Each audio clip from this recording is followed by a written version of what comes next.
내게 지구를 구하는 미션과 1시간이 주어진다면 나는 그 문제가 무엇인지 정의하는데 55분을 쓰고 나머지 5분은 해결책을 찾는 데 쓸 것이다. 알버트 아인슈타인의 말입니다. 뭔가를 해결하려면 그냥 덤비기보다 뭐가 문제인지를 규명하는 것이 정말 중요하다 하는 말입니다. 우리 교회도 코로나 상황 또 포스트 코로나 상황에서 어떻게 사역할지 컨퍼런스도 하고 많이 연구하는 중에 있습니다. 바울은 로마서에서 인류의 문제, 이 세상의 문제에 대한 해결책으로서 복음을 말하기 위해서 차근차근 또박또박 인간의 문제를 진단합니다. 잔인하리만치 세밀하게 짚어냅니다. 7장에서는 인간이 안고 있는 문제의 심각성을 그 바닥까지 파헤쳐서 우리에게 내보여 주었습니다. 그리고 이제 8장에서 그 해결책, 복음의 핵심을 강력하고 아름답게, 이 8장은 굉장히 아름답습니다. 이 내용을 잘 몰라도요, 읽어보면 가슴이 뜁니다. 그래서 많은 그리스도인들이 사랑하는 본문이고요, 우리 교회에서도 많은 분들이 통째로 암기하고 있습니다. 이 복음이 복음되는 이유는요, 복음 이전에, 복음을 말하기 이전에 고통과 씨름하는, 탄식하는 단계가 있었기 때문입니다. 7장에서 그 문제를 깊이 들어가서 그 참상의 현미경을 들이대고 그 탄식의 확성기를 들이대어서 우리에게 전해주었습니다. 죄, 사망, 육신, 율법, 이 4인방에 인간은 눌려 있다 했습니다. 죄가 사망을 무기로 인간을 공격합니다. 사망은 본래 하나님이 창조하신 계획에는 없는 것이었습니다. 죄로 말미암아 세상에 들어왔습니다. 이 사망은, 성경이 말하는 사망은 자연적인 과정이 아닙니다. 하나님과의 관계 단절, 영원하고 완벽한 소외입니다. 우리가 지옥불 이런 말들 하는데요, 그런 이미지는 이 완벽한 소외와 그 고통을 인간이 알아듣기 쉬운 언어로 표현한 것일 뿐입니다. 그리고 육신은 인간의 몸을 말하는 것이 아니라 하나님을 대적하는 성향을 말합니다. 마지막으로 율법. 사실 이 율법은요, 이 죄의 문제를 해결해 주리라 기대했던 기대주였습니다. 그런데 문제를 해결하는데 별 도움이 못 되고 오히려 더 악화시켰다라고 하는 것이 7장까지의 결론이었습니다. 그러니까 더 비참하고 더 아픈 거예요. 죄와 사망은 본래 나쁜 놈인 줄 알았으니까 그렇다 치고 율법이야말로 우리에게 생명을 줄 걸로 기대를 했는데 그게 별 도움이 못 됐다는 것을 알았을 때에 그게 너무 뼈아프기 때문에 바울은 이 대목을 특별히 공들여서 설명하고 있습니다. 율법이 더 나빠서가 아니라, 율법은 선한 거지만 이 율법이 우리에게 도움이 못 된다는 게 너무 뼈아프고 중요한 현실이어서 이 부분을 세밀하게 말하고 있는 겁니다. 그리고 8장에 와서 그러므로 이제 그리스도 예수 안에 있는 자에게는 결코 정죄함이 없나니 이는 그리스도 예수 안에 있는 생명의 성령의 뭐가요?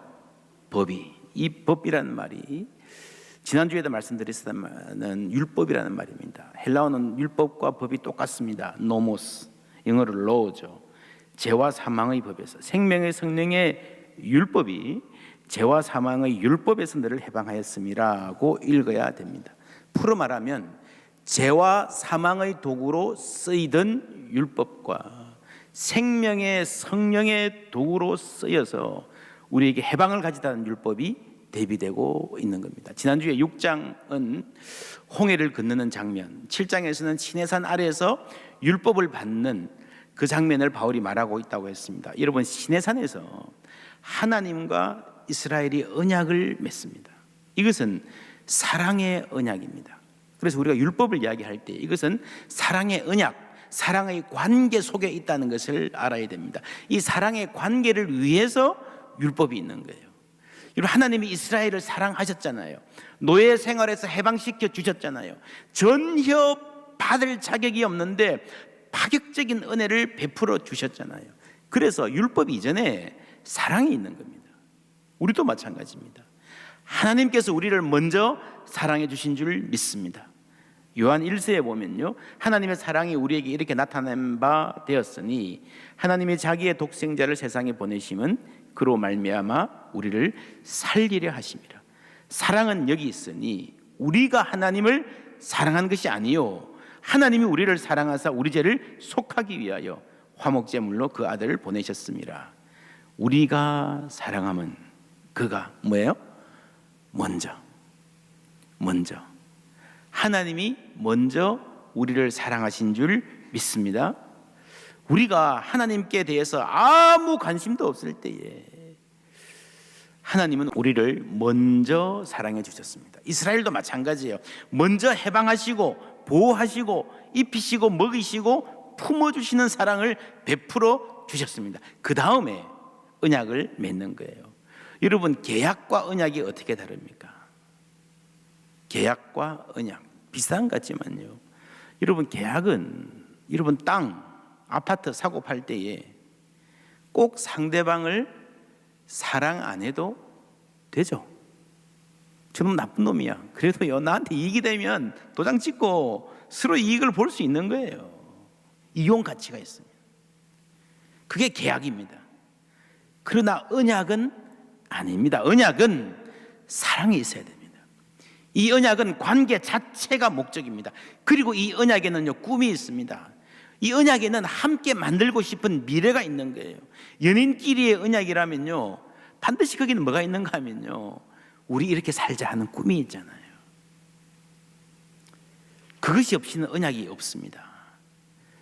여러분, 좀 싹수가 있는 젊은이라면 우리 둘만의 행복이 아니라 그 이상 뭐 부모님께 효도하다 그러든지 뭐 가문을 일으키다 그러든지 우리 이 세상에 빛이 되다 그러든지 뭐 어쨌거나 언약에는 꿈이 있습니다.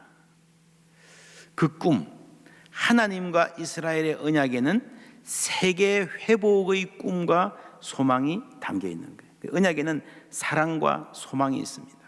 그리고 그 다음에 믿음이 따라옵니다. 믿음이. 여러분, 히브리 노예들의 입장에서는요 이 해방은 벼락같이 왔습니다. 열재앙과 홍해의 사건은 전혀 기대하지도 상상하지도 못했습니다. 그런데 하나님께서 자신들을 위해서 하신 일을 보면서 그들은 믿음이라는 것을 갖게 되었고 그때부터 신실한 삶의 걸음을 요구받게 되었습니다. 출애굽기 19장에서 그 언약을 맺을 때에 하나님 하신 말씀, 너희가 내 말을 잘 듣고 내 언약을 뭐하면요 지키면 율법의 요구입니다. 너희는 모든 민족 중에서 내 소유가 되겠고, 그 다음에 어떤 큰 꿈이 나와요. 여러분, 그들은 하나님의 뜻대로 살아갈 것을 요구받았습니다. 이 요구가 율법의 집약이 되어 있는 거예요. 그래서 이것을 한마디로 말하면 율법의 요구입니다. 뭐라고요? 율법의 요구. 하나님의 믿음과 소망과 사랑이 큰 관계 안에서 하나님이 원하시는 것의 집약이 뭔가 하면 율법의 요구예요. 오늘 이 본문의 핵심적인 구절입니다. 율법의 요구. 그런데 이스라엘은 이 율법의 요구를 따라 사는 데에 실패했습니다. 오랜 시간 동안 인내하고 기다리신 하나님이 바벨론의 포로로 잡혀간 백성들에게 회복을 말씀하십니다. 율법의 요구를 따라 살 수 있게 만들겠다. 예레미야 24장 7절, 내가 여호와인 줄 아는 뭐를요? 마음을 그들에게 주어서 그들이 전심으로 내게 돌아오게 하리니 그들은 내 백성이 되고 나는 그들의 하나님이 되리라. 함께 하겠다는 거죠. 에스겔 36장, 내가 너희를 여러 나라 가운데서 인도하여 내고 여러 민족 가운데서 모아 데리고 고국 땅으로 들어가서 맑은 물을 너희에게 뿌려서 너희로 정결하게 하되 곧 너희 모든 더러운 것에서와 모든 우상 숭배에서 너희를 정결하게 할 것이며 또 뭘 준다고요? 새 영을, 성령을 주시겠다는 거죠. 너희 속에 두고 새 마음을 너희에게 주되 너희 육신에서 굳은 마음을 제거하고 부드러운 마음을 줄 것이며 또 영을, 성령입니다. 내 영을, 하나님의 영이죠. 너희 속에 두어 너희로 뭘 행하게 하리니? 내 율례를 행하게 하리니. 너희가 내 규례를 지켜 행할지라. 율법의 요구를 따라 살 수 있는 사람이 되도록 성령을 주시겠다고 예언을 하신 겁니다. 계속 나옵니다. 에스겔 11장에 내가 그들에게 한 마음을 주고 그 속에 뭘 줘요? 영을 주어 그 몸에서 돌 같은 마음을 제거하고 살처럼 부드러운 마음을 주어 내 율례를 따르며 내 규례를 지키고 율법의 요구를 따라 살 수 있는 사람으로 만들겠다는 거죠. 그래서 그들은 내 백성이 되고 나는 그들의 하나님이 되리라 하는 게 구원입니다.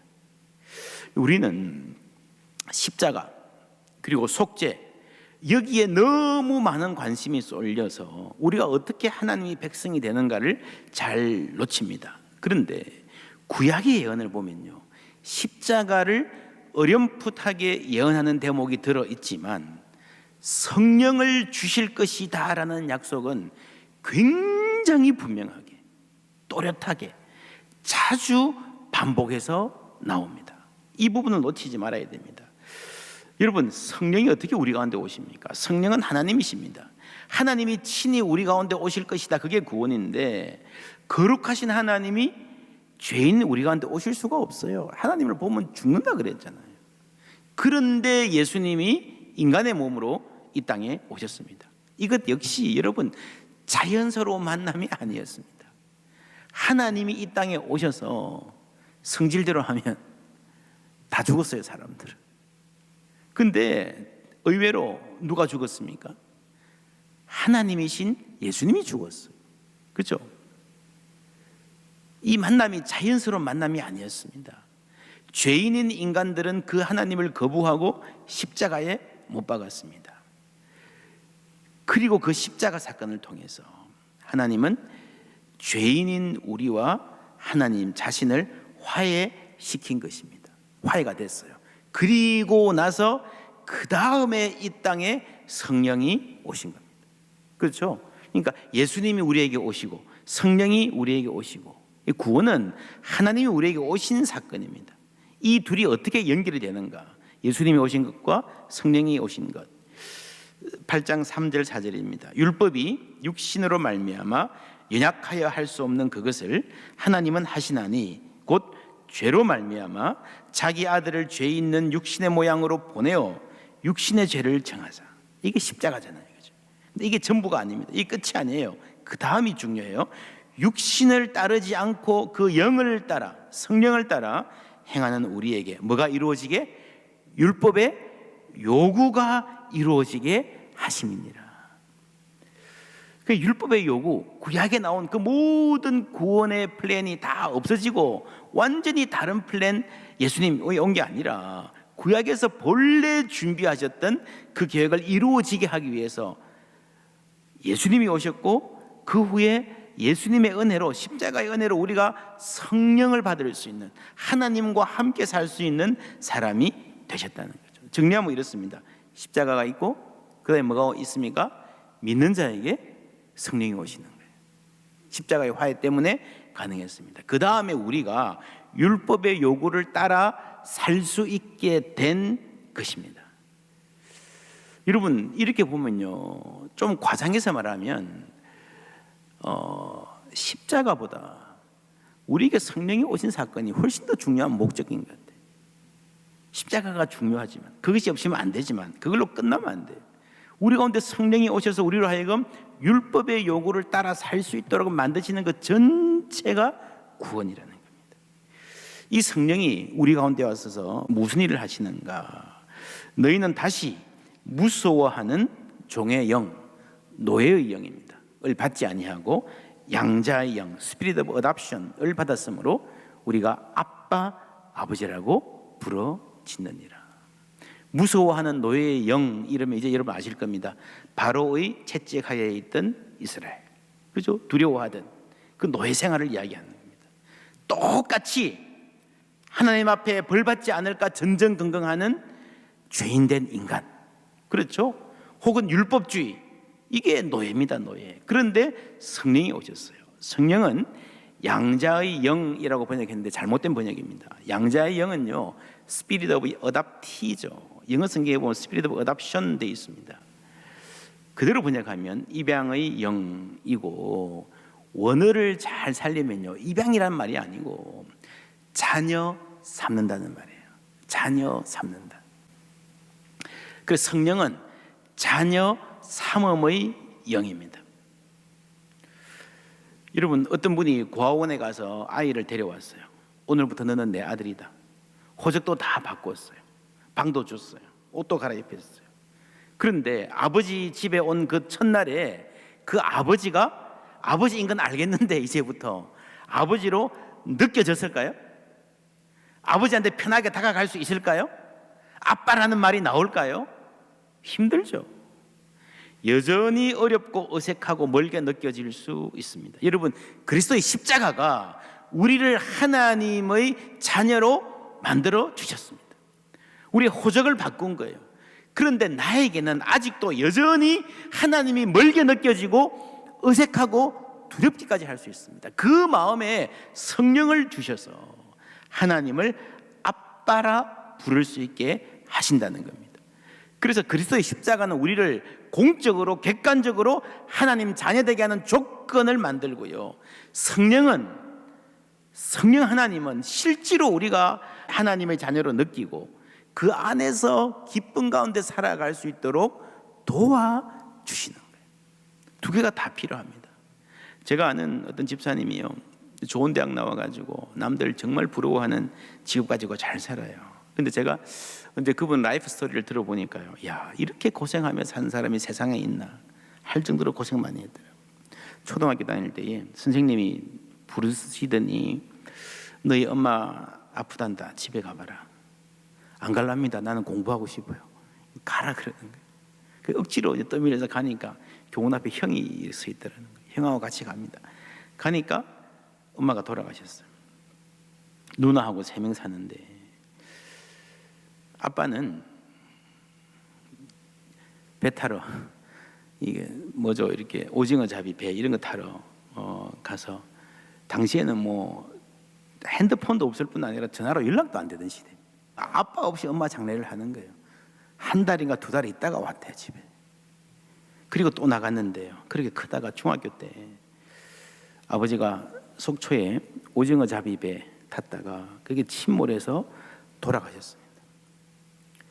조그만 판잣집 전 월세를 사는데, 전세 플러스 월세 있잖아요. 근데 월세를 이제 낼 돈이 없으니까 전세를 까먹는 거예요, 그죠? 조금씩 까먹으면 어떻게 되겠습니까? 이제 쫓겨나는 거죠.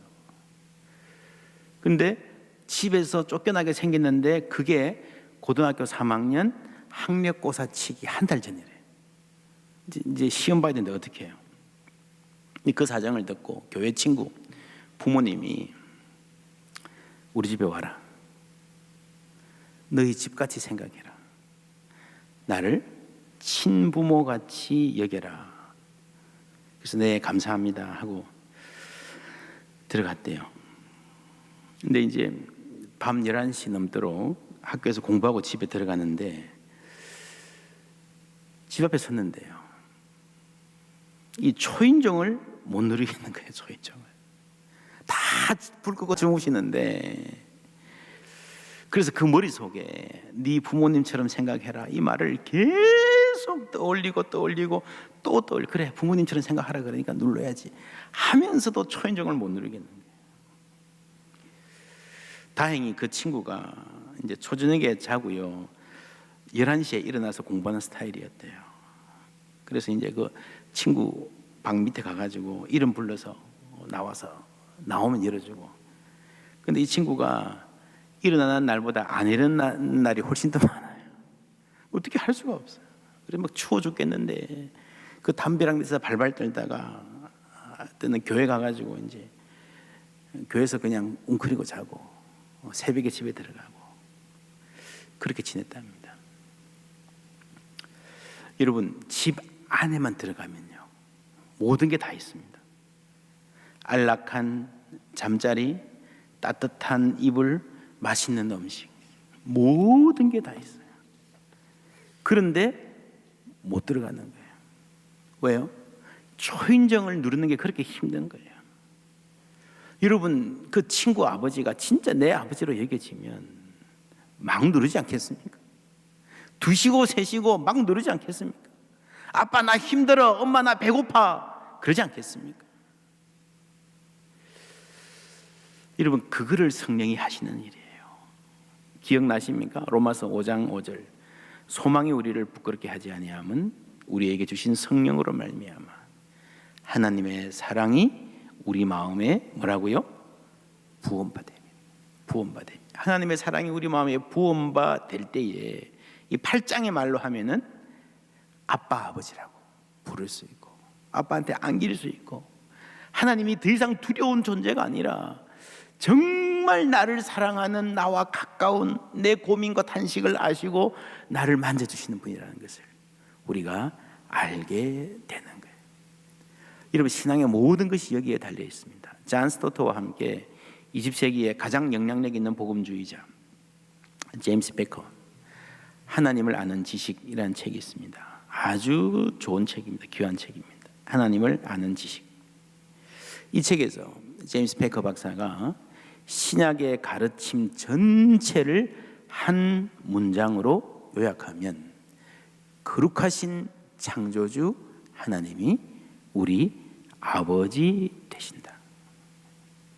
거룩하신 창조주 하나님이 우리 아버지, 내 아버지 되신다라고 말했습니다. 여러분, 이게 신앙의 핵심 중에 핵심입니다. 우리는 어느 만큼 성경을 이해하고 어느 만큼 기독교를 알고 어느 만큼 하나님 믿는가 하면요, 하나님이 내 아버지라는 것을 믿는 만큼 예수 믿는 거예요. 그걸 아는 만큼 성령 충만한 거예요. 로마서 3장의 주제는 칭의였습니다. 이 칭의보다 로마서 8장에 나오는 하나님의 자녀됨이 더 높은 봉우리입니다.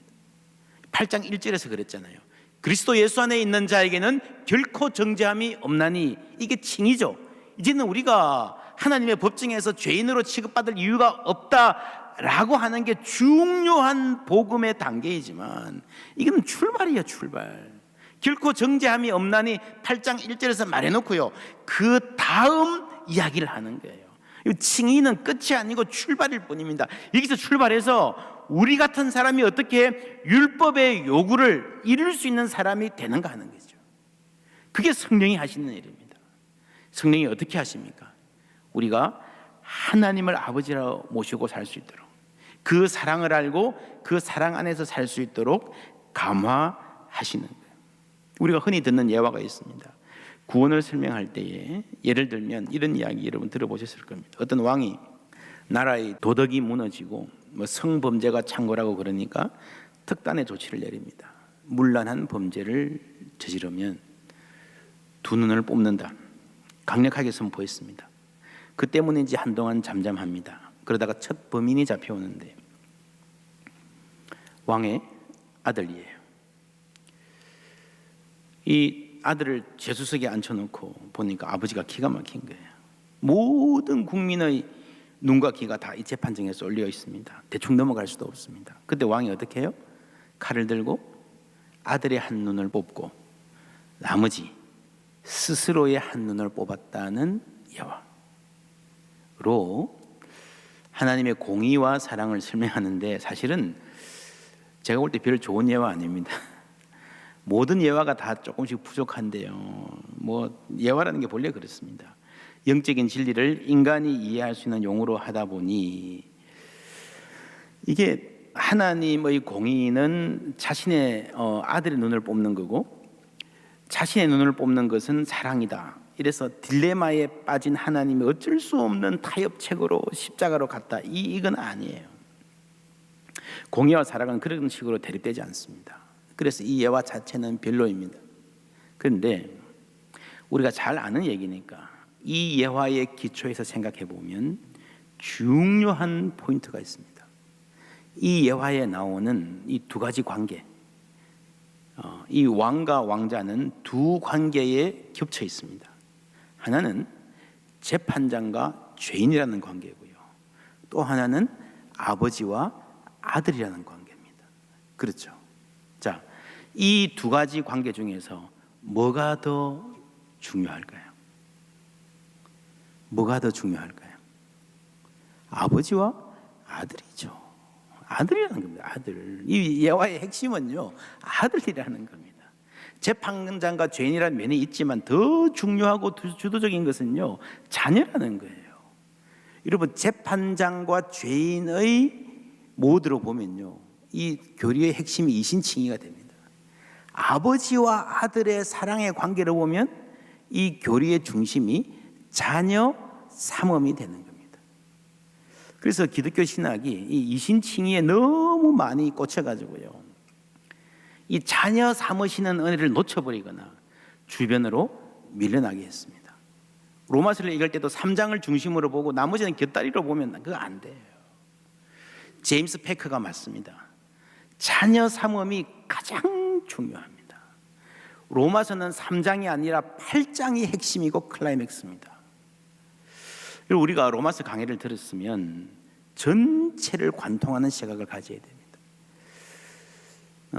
로마서도 조금 상세하게 하고 싶은 마음도 있지만 너무 속으로 들어가면 전체를 잊어버립니다. 우리가 8장까지 어떻게 왔는가 잘 더듬어 보십시오. 좀 잊어버리셨으면요, 다시 돌아가서 유튜브에서 들으실 수 있습니다. 8장의 자녀 삼음이 천하제일봉입니다. 가장 높은 고지입니다. 이것이 이제 다 보입니다. 8장에서 우리가 확인할 것입니다.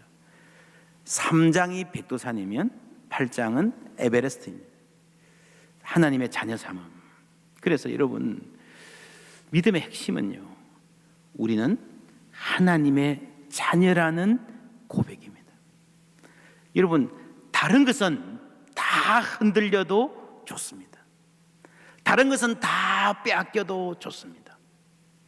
제자 훈련이 중요하지만 우리가 예수의 제자다, 그것보다 훨씬 더 중요한 것은요, 하나님의 자녀라는 것을 아는 거예요. 여러분, 어떤 일이 있어도 내가 하나님의 딸이요 아들이라는 고백은 흔들리지 않기를 주님의 이름으로 축원합니다. 나는 누구인가? 스스로에게 물을 때가 있잖아요. 나는 누구인가라고 물을 때에 그 무엇보다 나는 하나님의 딸입니다. 나는 하나님의 아들입니다. 이런 고백이 맨 먼저 나가는 사람 되기를 주님의 이름으로 축원합니다. 그게 성령 충만한 거예요. 당신 누구요? 여러분, 인생에 어떤 성취를 이루었습니까? 남들 못 가는 학교에 갔습니까? 사람들이 다 부러워하는 높은 지위에 올랐습니까? 돈 잘 벌어서 여러분 사람들이 부러워합니까? 그것도 다 중요하지만, 그것도 다 자랑스러울 수 있겠지만, 하나님 자녀된 영광에 비하면 아무것도 아니지 않습니까? 여러분, 지금쯤 자녀들이 좋은 대학교에 합격해서 표정 관리해야 하는 분들도 있을 것입니다. 가슴이 벌렁벌렁하기도 할 것입니다. 100대 1이 훨씬 넘는 취업의 관문을 자랑스럽게 통과한 분도 있을 것입니다. 너무 좋아서 잠이 안 옵니까? 좋습니다. 기뻐하십시오. 자랑해도 좋습니다. 그러나 그 어떤 자랑도, 그 어떤 기쁨도 내가 하나님의 자녀 되었다는 자랑, 그 영광을 넘어설 수 없다는 것을 기억하시기 바랍니다. 이걸 생각하면 정말 자다가도 일어날 정도의 기쁨이 우리에게 있는 게 정상이에요. 하나님의 자녀 되었습니다. 나같이 못난 사람이 하나님 말씀 전하는 목사가 된 것이 영광스럽지만, 여러분, 하나님 자녀된 영광에 비하면 아무것도 아닙니다. 저는 포항제일교회 담임 목사이기 이전에 하나님의 아들이고 싶습니다. 더 높은 직위, 더 대단한 타이틀, 그 무엇을 갖다 붙여도, 교회에서 총회장이나 교황이나 세상에 그 어떤 높은 직 갖다 붙여도요, 그것보다 하나님의 아들, 하나님의 딸, 이것이 훨씬 더 영광스럽고 좋습니다라는 고백이 있다면 우리는 성령의 사람입니다. 여러분, 사람들이 세상의 명예와 자리를 지나치게 탐하는 것은요, 그리스도인들이 그러는 것은요, 하나님의 자녀라는 그 영광의 자부심이 없어서 혹은 허약해서 그렇습니다. 여러분, 세상에서 조금 못 가졌다고, 사람들이 나를 조금 무시하고 인정 안 한다고, 그것 때문에 물론 좀 속상할 수 있겠지만, 사람들이 날 무시한다고 밤에 잠도 못 자고 분해하고요, 그거는요, 내가 하나님의 자녀라는 그 자부심이 없어서 허약해서 그런 거예요. 그게 다 육신의 생각입니다. 육신의 생각은 사망이요, 영의 생각은 생명과 평안이니라. 할렐루야. 성령 하나님 우리 가운데 계시면 자꾸 죄로 향하든, 자꾸 열등감과 분노와 원한으로 향하든, 그 생각이 서서히 생명과 평안으로 향하게 되는 줄 믿습니다. 그래서 믿음의 핵심은요, 하나님을 아버지로 모시고 사는 거예요. 하나님의 자녀로 하나님과 친밀한 관계를 맺고 누리고 그분과 대화하면서 사랑을 나누며 살아가는 것입니다. 그래서 믿음과 사랑이 함께 가는 것입니다. 그러면서 하나님을 닮아가는 거예요. 여러분, 욕하는 사람, 욕이 입에 배인 사람, 틈만 나면 음담패설하는 친구와 어울려 보셨습니까? 나도 모르게 내 입에서 이상한 말이 나가잖아요. 뇌물 받고 술 먹고 방탕하고 바람피는 친구 있으면요, 나도 쉽게 영향을 받습니다. 괜찮아, 그 정도 좀 다 그렇게 살아. 그러나 품이 있는 사람과 어울리고 자주 대화하다 보면요, 사랑하고 존경하면요, 나도 조금씩 품위가 있어집니다. 그렇지 않습니까? 그게 신앙생활이에요. 하나님 닮아가는 거. 내일 우리 100일의 성경 통독 끝납니다. 하나님 말씀 안에 풍성히 거할 수 있게 하심에 감사드립니다. 이제 화요일부터 감사의 15일 시작합니다. 새벽 5시 30분에 새벽기도회 온라인으로 합니다. 연말까지 감사를 주제로 말씀 전합니다. 첫날은 제가 하고요, 우리 목사님들 함께 할 것입니다. 할 수 있으면 지금까지 새벽기도 습관이 흐트러지신 분들은 연말까지라도 새벽기도 시간을 지키는, 댁에서 일어나셔서 지키고 기도하는 계획을 세워보시면 좋겠습니다. 하기 힘드신 분들 포함해서 전 교인들에게 아침에 감사에 대한 간단한 묵상 영상을 만들어서 보내드리겠습니다. 많이도 말고 하루에 한 번씩, 하루에 한 명씩 내가 누구에게 감사할까, 구체적으로 감사를 표현해 보십시오. 이 감사를 통해서 하나님의 평화가 우리에게 더 풍성해질 줄 믿습니다. 성령 하나님 도와주실 것입니다. 율법의 요구, 하나님의 뜻을 따라 사는 삶은 여러분 성령의 도움으로만 가능합니다. 우리가 하나님을 사랑하고 하나님을 자주 만나면요, 하나님 닮아가게 되어 있습니다. 그 하나님은 참 따뜻한 분이십니다. 그 따뜻한 사랑 안에서 굳었던 우리 마음이 녹아지고, 단단한 우리 마음이 부드러워지고, 불안했던 우리 마음이 평안을 얻고, 그렇게 조급했던 우리 마음이 여유를 갖게 되고 사랑을 배워갈 수 있습니다. 또 하나, 우리가 성령 안에서 하나님을 닮아갈 수 있는 아주 중요한 이유는요, 우리가 하나님을 알면, 하나님과 함께하기 시작하면요, 하나님께 매료되기 때문입니다. 여러분, 내가 어떤 집의 양자가 되어서 인격적이고 온화하고 부드럽고 품이 있는 부모를 만났다면, 그 집에 함께 산다면, 그분을 매일매일 대한다면 여러분 매료되지 않겠습니까? 이전에는 몰랐지만 세상 사람들 다 그렇고 그렇게 시시하게 사는 줄 알았는데 이렇게 사는 분도 있었구나. 사람이 이렇게 이렇게 사는 것도 가능하구나. 나도 저렇게 살면 얼마나 좋을까. 여러분, 그것이 우리 주님의 아름다움, The beauty of our Lord를 보는 눈이 생기는 것입니다. 하나님은 선한 분, 능력 있는 분일 뿐 아니라 아름다운 분입니다. 로마서 8장, 이 말만 봐도요 얼마나 아름다운지 우리의 가슴을 뛰게 합니다. 이 크리스마스 우리가 아름답게 장식한 것도요, 하나님이 이렇게 아름다운 분이라는 것을 전하기 위해서 아닙니까? 여러분, 사람은요 다 눈이 있기 때문에, 뭐가 아름다운 것인지 알기 때문에 아름다움에 끌리게 되어 있습니다. 참 아름다움을 발견하면 그 자리를 떠나지 못하고 자석처럼 끌리게 되어 있습니다.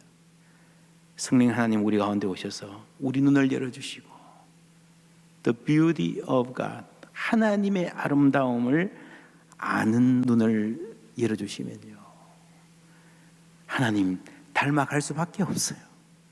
옛날에 그렇게 시시하게 살던, 그렇게 비루하게 살던 삶이, 여러분 다시는 돌아가라 그래도, 애굽 땅으로 돌아가라 그래도 가기 싫을 수밖에 없습니다. 여러분, 이 성탄의 계절에 우리를 구원하러 오신 예수님, 그 아름다움을 발견하는 은혜가 있기를 바랍니다. 그럴 때에 나도 그렇게 살고 싶어요, 나도 주님 닮고 싶어요 하는 소원으로 충만하는, 그리고 그 소원을 따라 사는 힘을 성령 하나님으로부터 공급받는 우리가 되기를 소망합니다.